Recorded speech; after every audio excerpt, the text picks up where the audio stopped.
Бұл есепте бізде салмағы 15,6 грамм азоттың 4 валенті және күкірттің 4 валенті оксидтердің қоспасы қалыпты жағдайда 672 литр көлемді алады деп тұр. Және біз азот диоксидінің қанша молекуласы күкірт диоксидінің 1 молекуласынан тең екендігін және қоспадағы оксидтердің аса үлестерін неге тең екендігін табуымыз керек екен.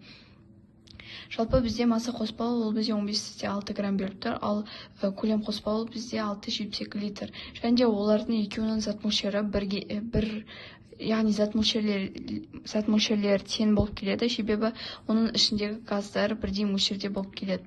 Яғни бірінші біз осы көлем арқылы қоспаның общий зат мөлшерін тауып алады екенбіз. Яғни көлемнің формуласы ол В бөлінген ВМ, ВМ бізде 22,4-ке тең, ал көлем ол бізде 672-ке тең. Сонда бізде N қоспа ол 0,3 мольға тең болады. Және де ол бұл жердегі мольға, және де ол жердегі мольға тең болады.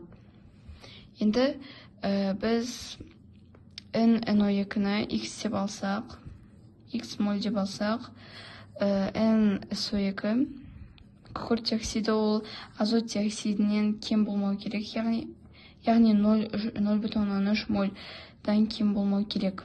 Сонда біз X моль деп алады екенбіз мынаны. 0,3 минус X моль деп аламыз, а мынаны X моль деп аламыз. Енді олардың әрқайсының массасын топ шығатын болсақ, яғни NO2-нің массасы ол М көбейтілген зат мөлшер, яғни молярлық масса көбейтілген зат мөлшер. Молярлық масса азот диоксидінікі ол бізде 46-ға тең, және де моль ол X-ке тең, сонда 46X грамм ол масса NO2-ке тең. Енді масса SO2-ні тауып алу үшін біз молін есептедік, яғни бана молярлық масса көбейтілген N ғой. Енді молярлық масса ол бізде 64-ке тең, және де мынау 0,3 минус X-ке тең. Сонда бізде 19,2 минус 64X грамм шығады.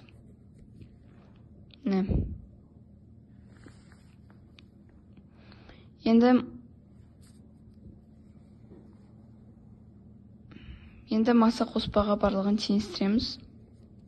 Себебі NO2 мен SO2-нің массасы ол 15,6 граммға тең.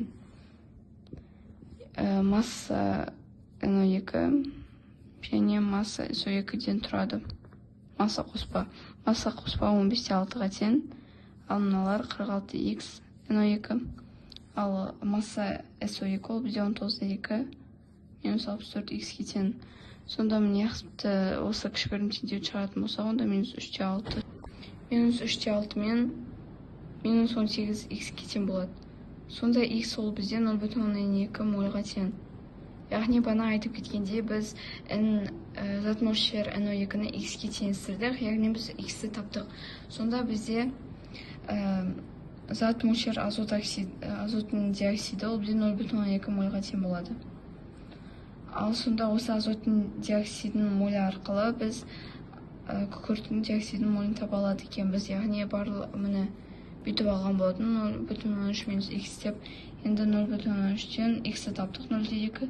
0,2-ні азайтамыз, сонда бізде 0,1 моль шығады.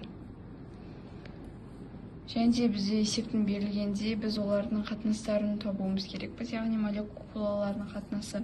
Сонда бізде NO2, яғни зат мөлшер NO2 ол бізде 0,2-ке тең болды. Яғни болды. Осыны табуымыз керекпіз.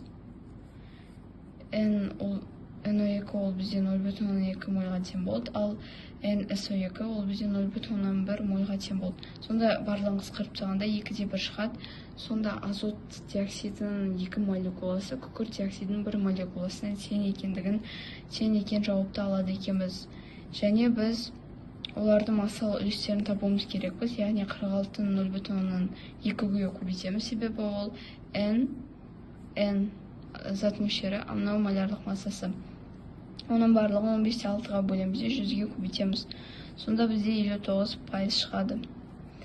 Ал SO2-ні табу үшін 100-ден 59-ға азайтып тастауға болады. Сонда бізде 41% шығады.